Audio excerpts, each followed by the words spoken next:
The following is a production of DallasCowboys.com and the Dallas Cowboys Football Club. How about them Cowboys? Yeah, go Cowboys! This is Mick Shots. Streaming live on DallasCowboys.com and the official Dallas Cowboys app. Now, here are Bill Jones, Everson Walls, and Mickey Spagnola. Boy, we must be getting close to that season opener for the Dallas Cowboys because they're actually practicing in pads and made sure they practice indoors so there's not 200 eyeballs on them practicing outside here at the Star. So what do you think? They think that the opponents might sneak in? Like they might work for a coffee company or something.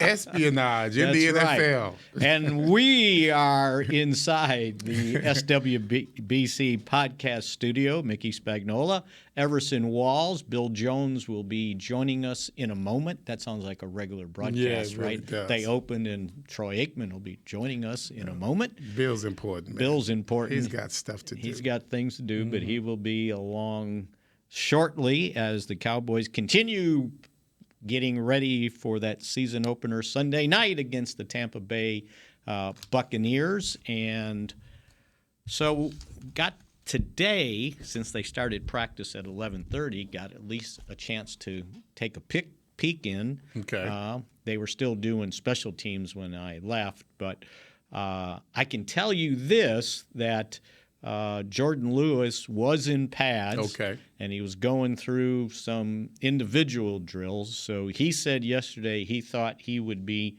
good to go.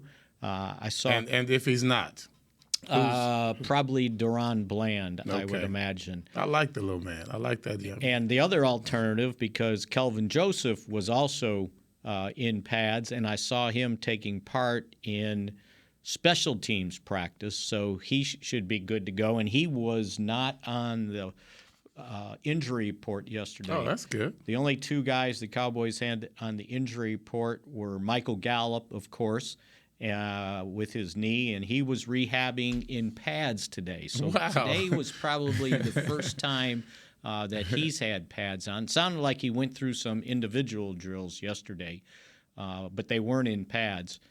Today they are, and so we'll see where he's at. Jason Peters in pads for the first. That is a big man. For the first time since January in the last week of the regular season. He was talking about somebody saying, "When's the last time you've been in pads?" And he goes, "Well, that last week when I was playing with the Bears, getting ready for that last game." And I said, "What? You said you were doing cardio. You didn't put pads on when you did your cardio?" I got a laugh out of him because I was going to tell him when Michael Irvin was rehabbing after his knee and he would go out there and run, he would run with his pads on. Yeah, that's a good idea. Even when he wasn't rehabbing, of course. he would do that. Yeah. So those were the only two guys on the Cowboys injury report. The other alternative would be if Jordan Lewis couldn't go, and he sounded pretty optimistic yesterday that he'd be good, is that you move Anthony Brown inside and Kelvin Joseph would start at left corner. So Kelvin Joseph is not very experienced at covering the slot. I have not seen him in there. You know, to me, that's something that's a harder job. It right? is, but you got to be force-fed that. Yeah. You know, because you're going to need it. It not just as an individual. I found that out. It wasn't the hard way, but I melded into it pretty well. But I think every cornerback that comes in should be required to cover the slot at least 30% of the time in practice, because there's little nuances there that can really help your game. Right. And also, when you have problems with personnel, it can help your team. Right. Because now you don't have to worry about making all of these major adjustments. Now when Brown goes inside, he's got different responsibilities than he would have if he was on the outside. But he has worked inside before. He has and worked played inside in games before. So. And he's benefiting from being force-fed that. Yeah, absolutely. Yeah. So that would be the other alternative. Mm-hmm. But, they kind of like what Deron Bland's done so far. Like I know he's a rookie. So anyway, that's kind of an update on the Cowboys kind of injury situation. Peters, when I said he's in pads, but he really wasn't doing much. So it's going to be a couple weeks before he's good to go. And I would think the same thing with Gallup. Okay, he's in pads, but is he really practicing?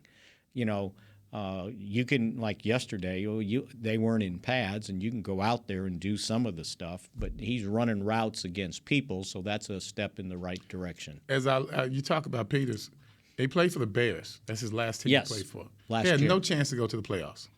No. Why was he? Well, I don't know if he actually played in that. He played 15 games last year. So with the Bears. With the Bears. Okay. So I don't know. I thought maybe they brought him in late. No, I didn't check to see if. I'm sure he wasn't expecting the in, Bears to make the playoffs. And I'm just wondering why you wasted that put talent, him out there. Yeah, on a team like the Bears. He got signed midway through training camp last year. They had an injury. They had a tackle that was on COVID. And so they brought him in late, and so I don't know. He may have not started the first couple. No, they did not. They did not. He basically played with his roster bonus, and I think it was $25,000 a game. So it ended up. We talked about this. 400 and something. We talked about this. It was 1.75. Right. So I'm thinking the Cowboys didn't have to expend a heck of a lot to get him. And let you know he's not done playing. Yeah, if he wants to play for that, done playing, right? Yes, exactly. And I'm sure he's got a roster bonus with the Cowboys, but right now he's only counting the maximum you can give a practice squad guy is $368,000. Yeah. For the year. Yeah. But then if you call him up, then he gets paid for that week what his normal base salary would be. To me, because when you look at the older player like that, you wonder, is his heart still in it? Yeah. That's the first thing you got to check, right? Are we dragging you in here? Yeah. But it seems as if, no, he wants to play. He seemed pretty happy when we talked to him yesterday. He couldn't have been happier, smiling, sat there and answered, question after question. And so, I think, and the fact that he's now just a couple hours from where he grew up in Queen City in East Texas. Nice. And, kind of closer to his Arkansas days. He seemed to be, pretty happy camper, even though he was on the – I did assume that there was a chance that we would be forcing him, Come on, you got to help us out. Yeah. And most guys – begrudgingly he comes in. I'm hoping that doesn't seem the case. Most times when we talk about guys that are done, it's like, okay, their legs have had it, right? But it's the heart you better check, right? Hey, Mick, he did play in the last 2 games of the year. He did play in the last 2 games. Yes, his only games he did not start last year was from an NFL week, okay? 15 and 16. Okay. So 17 and 18 he did play. Huh. All right. So, he's into it. Now, as for Tampa Bay, their injury list was a little longer, but the guys that are of note, they had 2 guys limited, Giovanni Bernard, their running back with an ankle, and Russell Gage, their wide receiver with a hamstring. Another wide receiver. Now, Chris Godwin was listed as full, but they weren't in pads. And today I read a tweet from a buddy of mine, Rick Stroud, who covers the Bucs for the Tampa Tribune. He was not at the open portion of Thursday's practice, and they were in pads on Thursday. So there's a little bit of discrepancy there if he's going to play, if he's not. Head coach Todd Bowles said if he's not 100%, I don't want him to be out there before it's time. So I would imagine tomorrow should decide if one of their starting wide receivers is out there. Godwin said being on the field for the second half of the season would be more important, which is right, right? Yes. Now, he's coming back from an ACL. Yes, he is. ACL, now, MCL. He had his surgery a month before Michael Gallup had his. Yeah. So it's kind of up they're in both the air. on the same path. Almost, yeah. So we'll see what's happened there. The other guy that was limited of some note, Tristan Wirfs, their starting tackle. He's had this abdomen problem. Which tackle? He's right. Right tackle. Donovan Smith, I believe, is the left. And he's had this abdomen problem all during training camp. He's missed some time. So I remember Todd Bowles, and it was late in training camp. He said he was, quote, encouraged that he would be good to go, but maybe they're just holding him until they have to have a serious practice. So from an injury standpoint, that kind of gets us up to speed. And I mentioned Gallup in pads. He was working on the resistance cords, but this is the first time I've seen him do that in pads. So you've been trolling your buddy. He may be getting close. Yeah, you've been trolling your buddy in Tampa. Yeah. Because a lot of times when you call up the paper, you can't. You got to subscribe to get to it, right? So I said, okay, I bet Rick is tweeting, and that's pretty good stuff there, Spags. I like that, buddy. I found his tweets, and they have an hour on us too. They're an hour ahead of us as well. Yeah, so that's good. So they had already been out at practice. Let's see. I got all the Cowboys taken care of, and Mike McCarthy did mention this, that they would crank up the music today. Mm-hmm. And when they were doing their stretch, it was loud. Brad Sham was sitting to my right, the row right behind me, and we could hardly hear each other talk. It was that loud. And he also pointed out that they would have the music on for the defense, because the defense is going to be on the field. It's probably 90,000 people out there screaming. Yeah, but they're going to be on our side. And you got to hear, though. Yeah, but when you're on defense, they're not quiet because they're trying to make noise I understand. for the opposing offense. Okay. But see, the music during warm-ups, I mean, that to me that doesn't bode well for game situation. Well, they'll do it once they start practicing, too. Yeah. But, so, they had it for warm-ups. So is this biting off of San Francisco? We should come out there. Come out with the boom box. Loud music all the time, no matter where we are. I'd say we take that out of the 49ers book and let's go with it, because they were fired up when they came in here and kicked our butts. Yeah, absolutely. Mm-hmm. So anyway, that was going to happen today. And I also noticed that yesterday in the locker room, they passed out long-sleeve T-shirts for the guys with the word resilience on there. So this team might have to be resilient, knowing that they're down, their second wide receiver, their third wide receiver. We count James Washington, who, has not progressed to the point where we see Gallup. And then you're down your starting left tackle.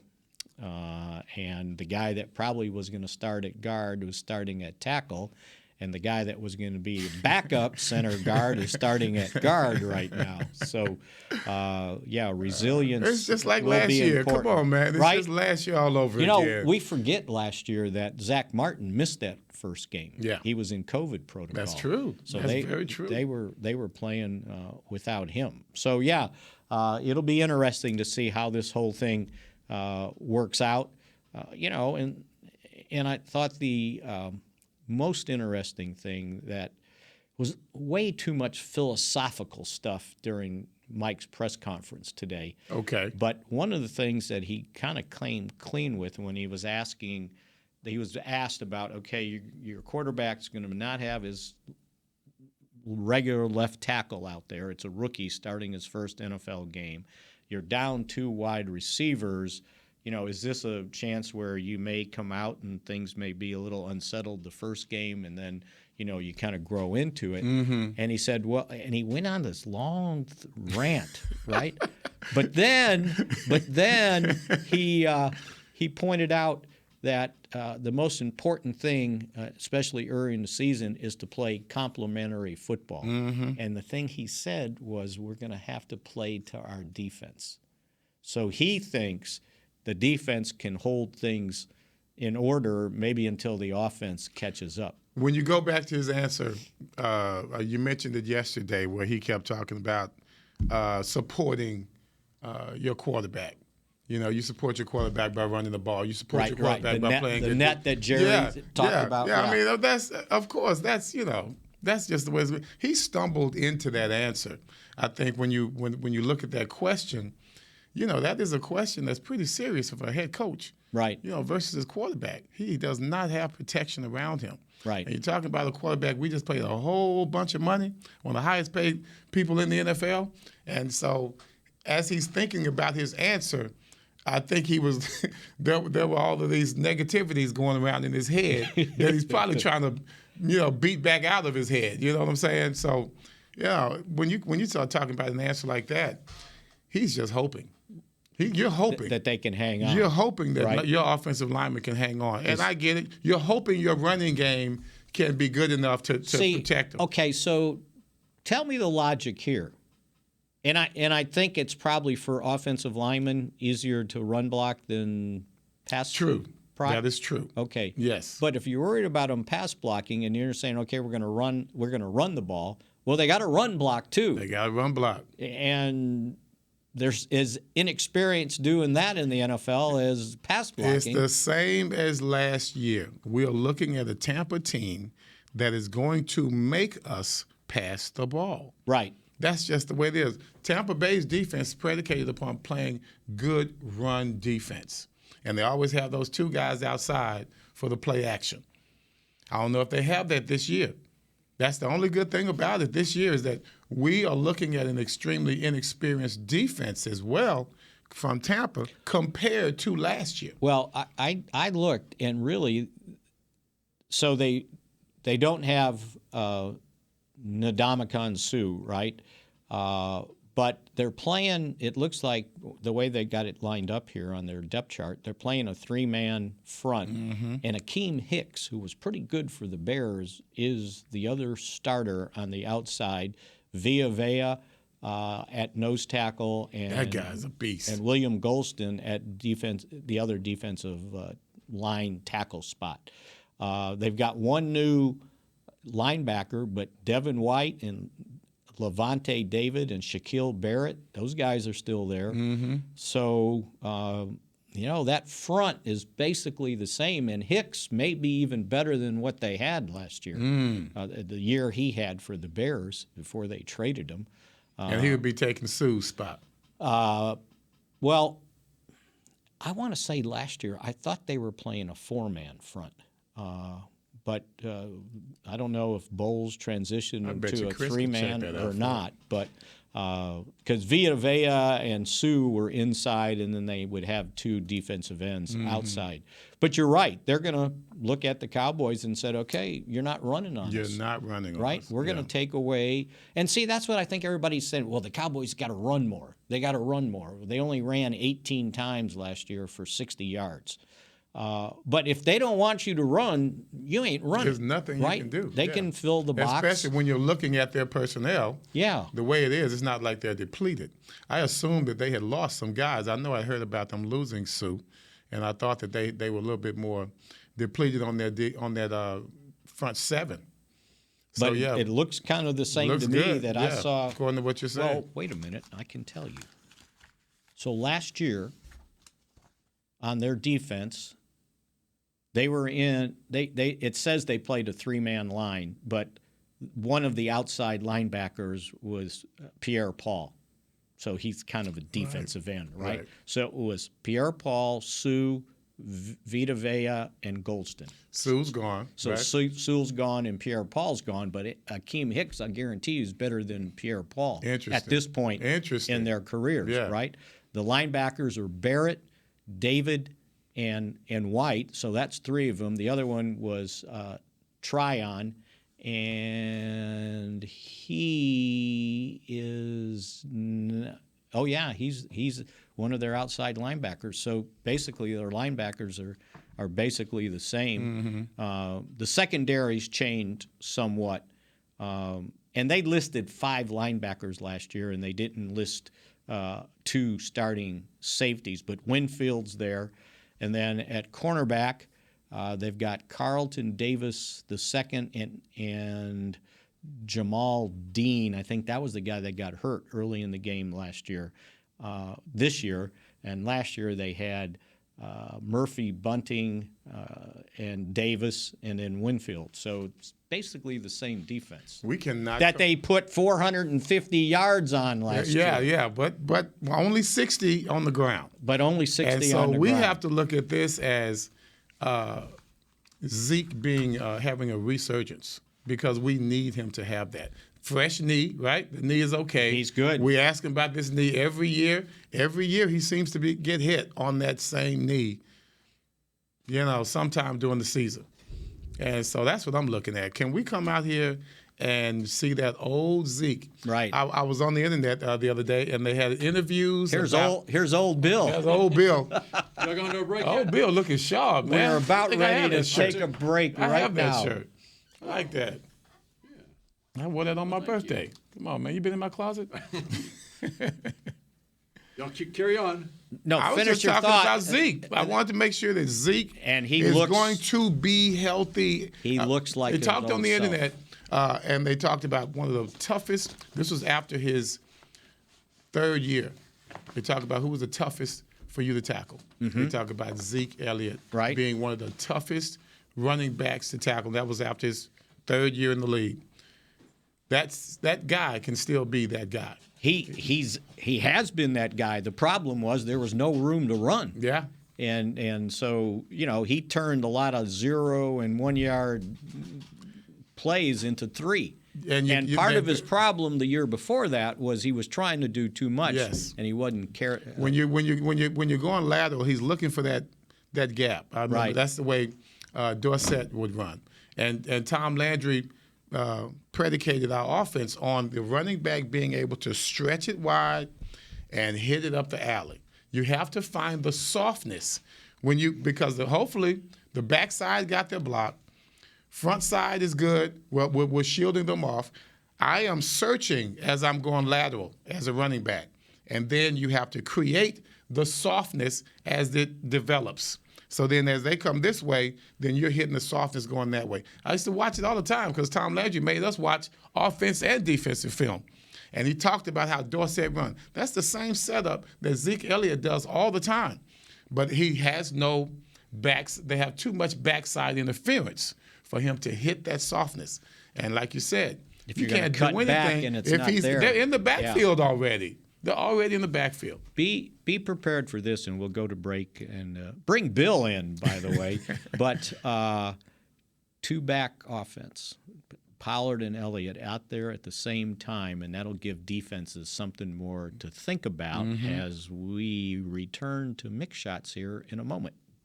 Nobody protects you from mayhem like Allstate. I'm a broken traffic light. Stop and go is the name of my game. It's easy. You go, they go. What was it? They go, you go?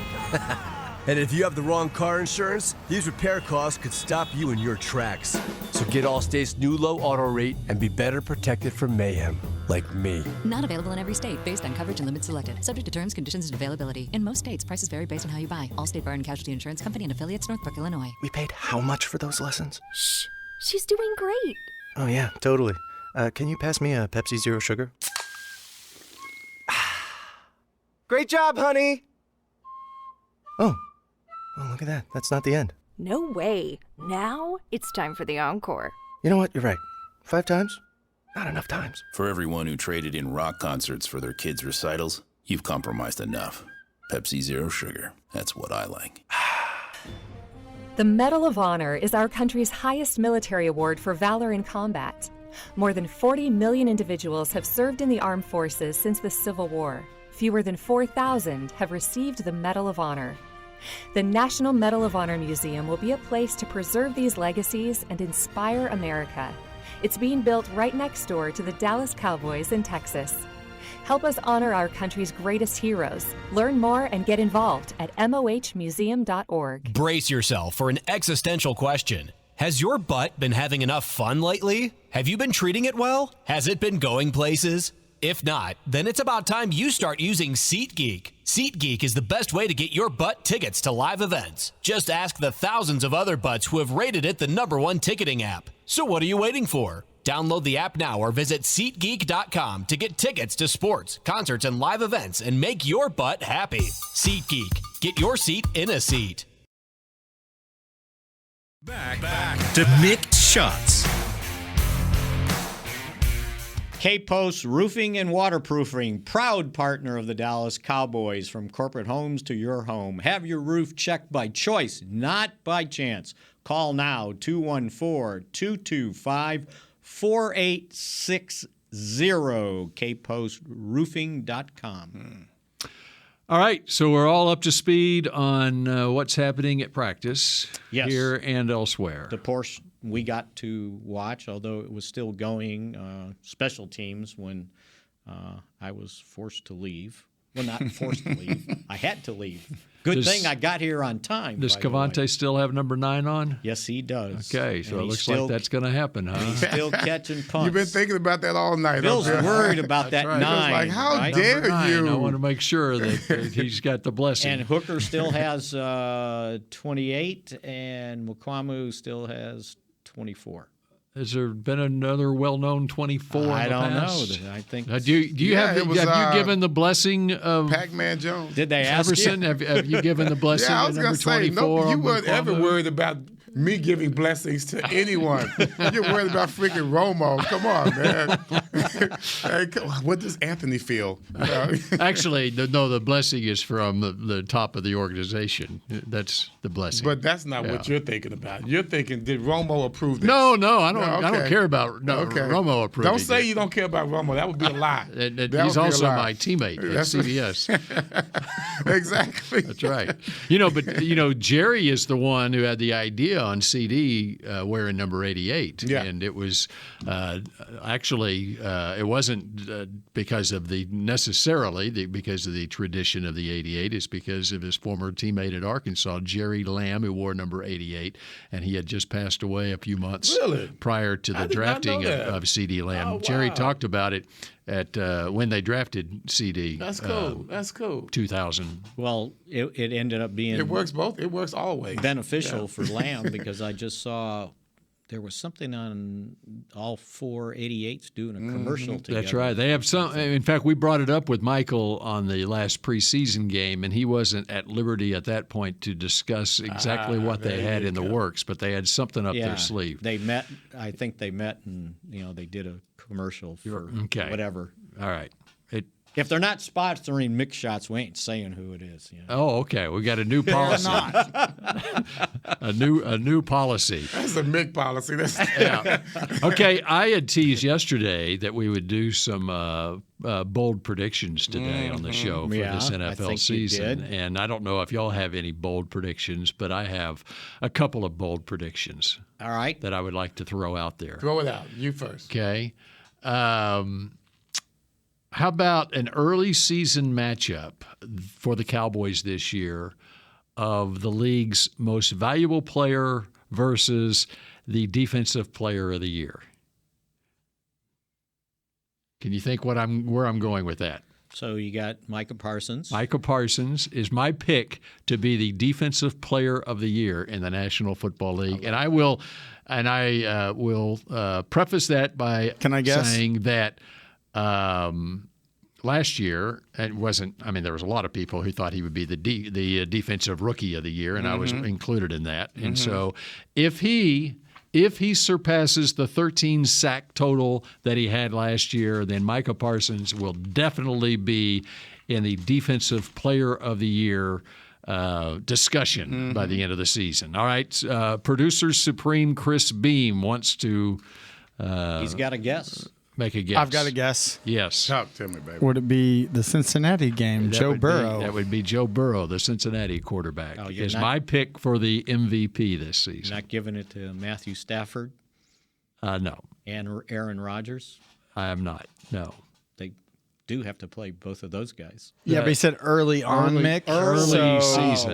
We play Green Bay after the bye. Well, the Rams is what? Rams is a fifth game. Yeah, that's early. No, that's good. That's good. So wait, and I'm not giving it to Brady. And you're not going to give it to Cup either, huh? There you go. So you're not looking at you're looking at Burrow's being the Burrow. If you look at Burrow's numbers last year, all right, Aaron Rodgers won the MVP, right.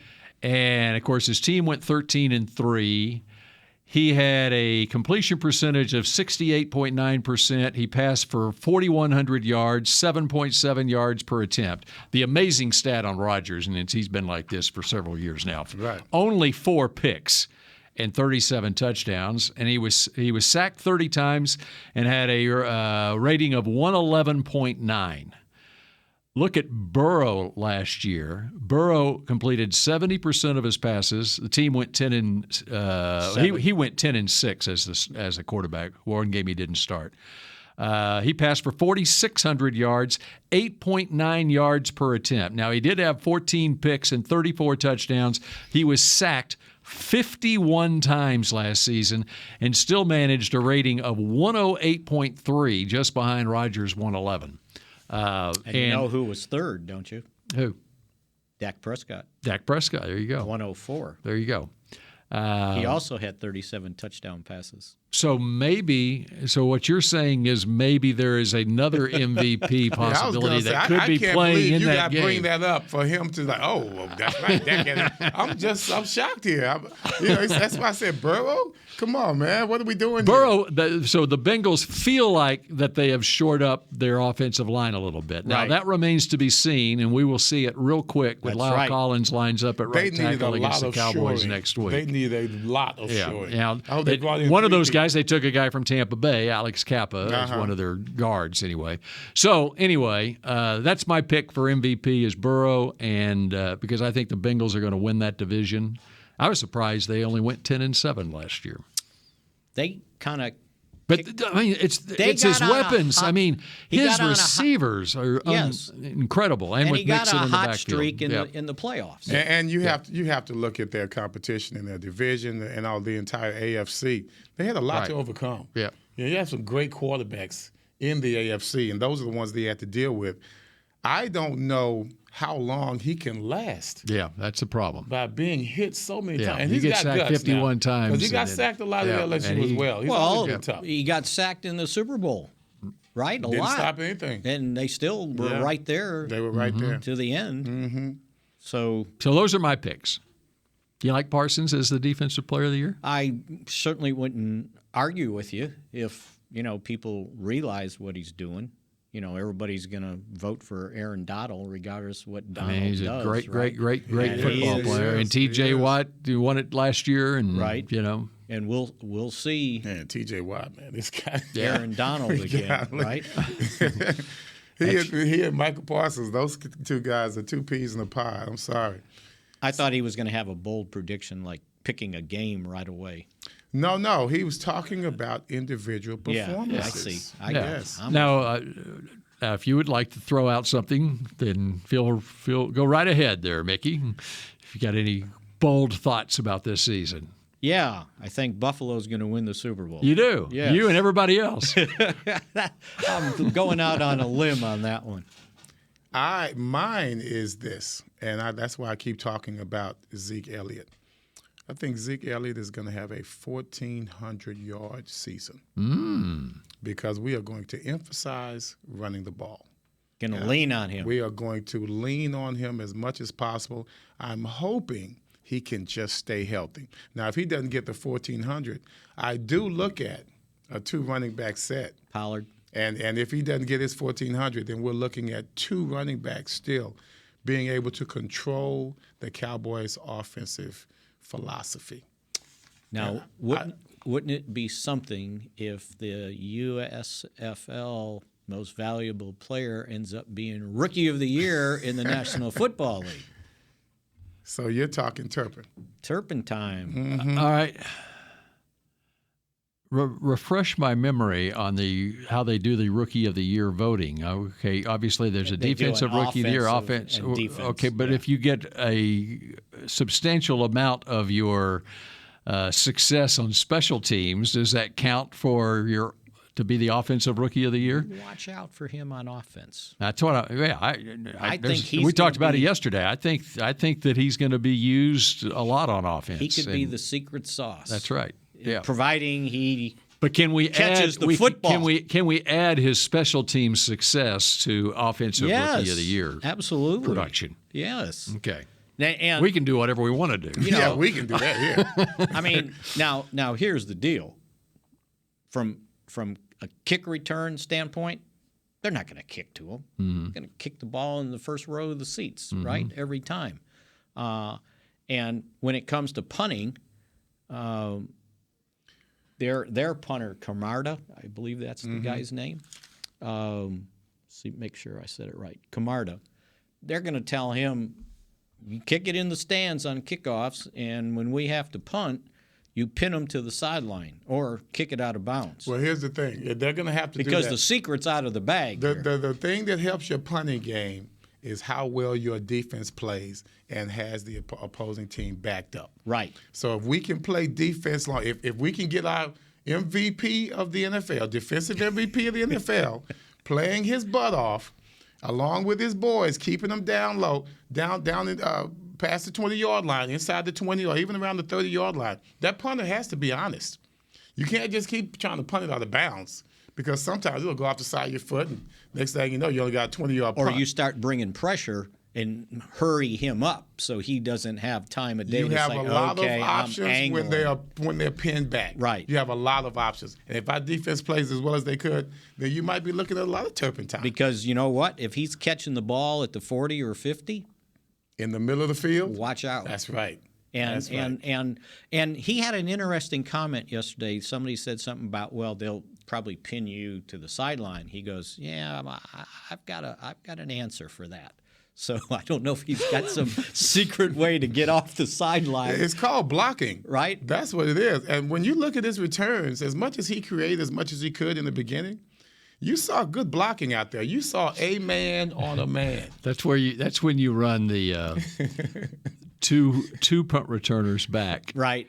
And they punt it to the sideline away from Cavante, and the guy on that side catches it and throws across the field to Cavante. And never know. And Fossil himself has run that play before. He did it with the Rams. Our special teams coach is. He did it with the Rams with Tavon Austin and Stedman Bailey, I think. Music City Miracle, right? Fossil is salivating.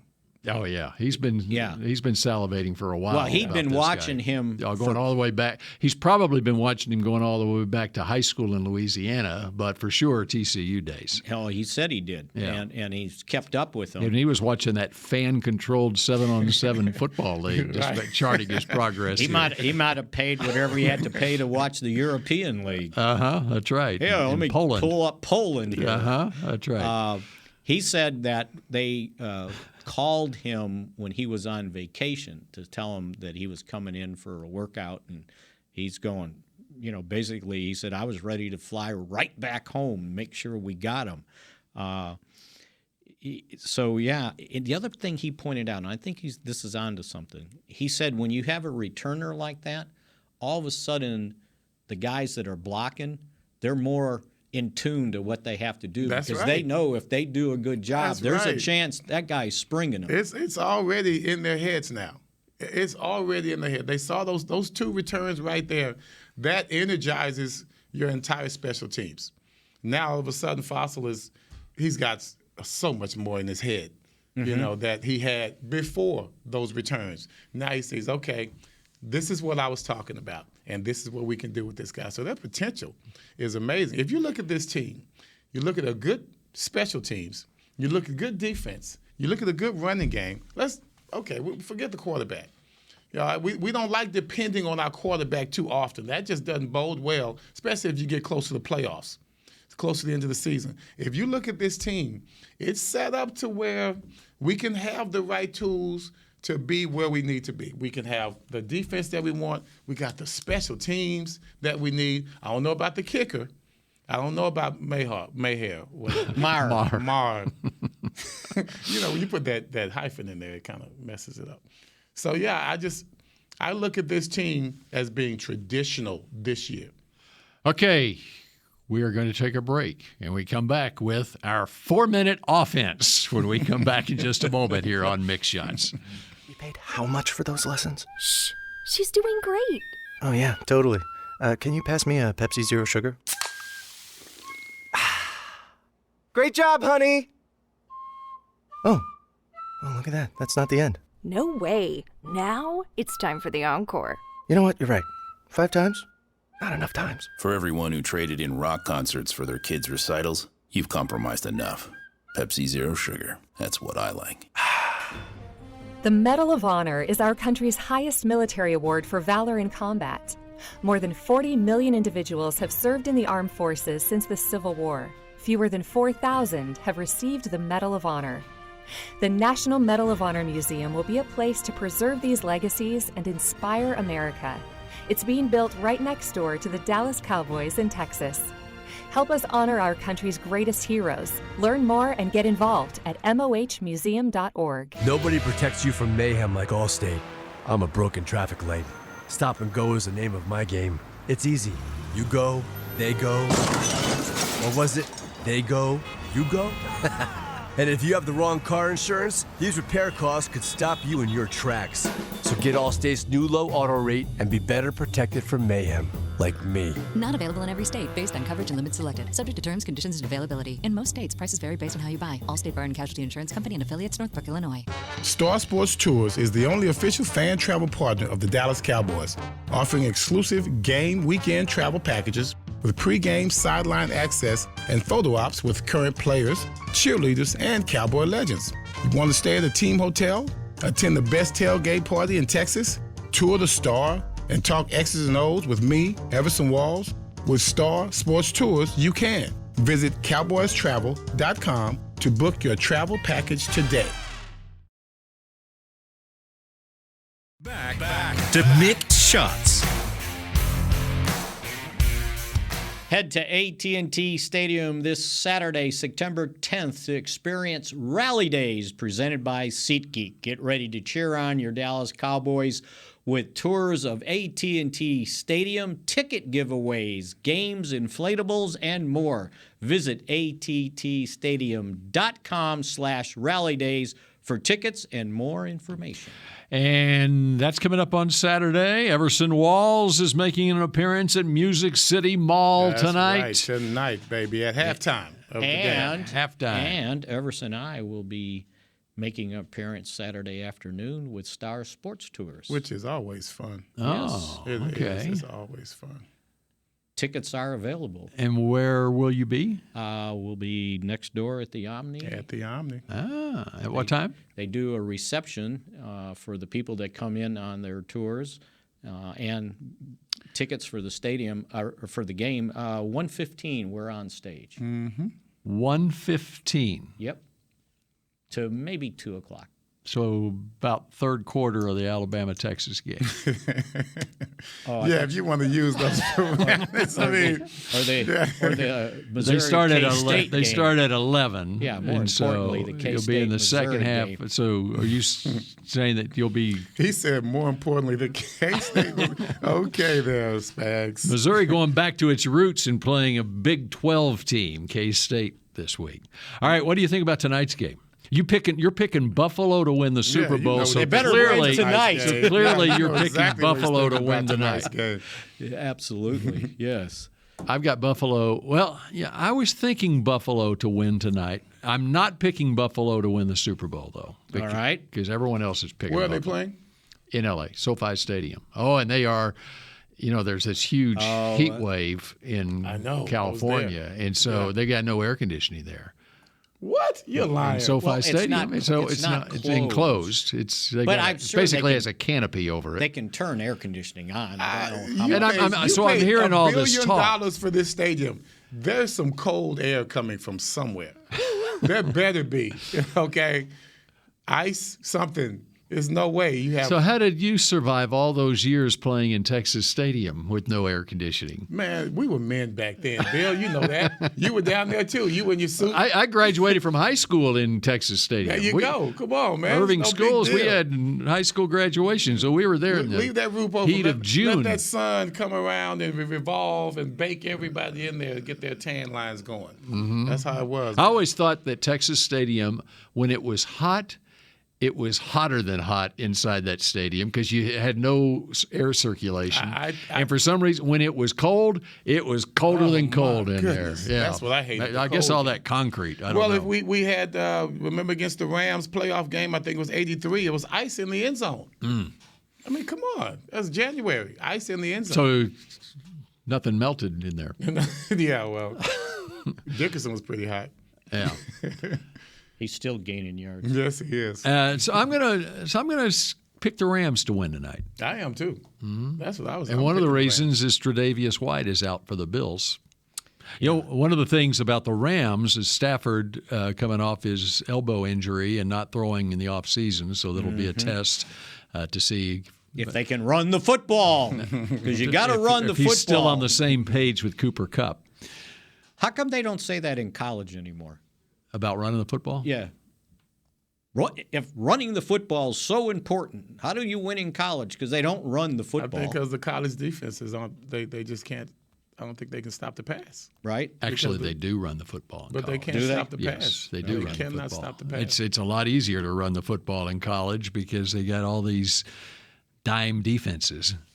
Got all little guys out there playing defense. Because they got to defend that little spread. Guys are not that good. You know, they just aren't. They just have to be out there to cover, right? They just have to be out there because they couldn't catch the ball when they played wide receiver. That was it. Frustrated wide receivers. Yep. All right. It's 12:45. I see that already. This is great All right. stuff, man. So you owe us 10 minutes, by the way. I think it's more like 15 or 20 minutes. Y'all kept going on and on. Finally, I just said, I'm coming in. Well, you should have barged in. Yeah, just beat on the window, man. It's only Mick shots. That's right. All right, so it'll be Prediction Friday. Forecast Friday tomorrow, our picks to click, and who wins the game on Sunday night between your Dallas Cowboys and the Tampa Bay Buccaneers. We'll see you again Friday at noon. You Go might Cowboys. be surprised. That's right. This has been a production of DallasCowboys.com and the Dallas Cowboys Football Club. How about this, Cowboys? Yeah!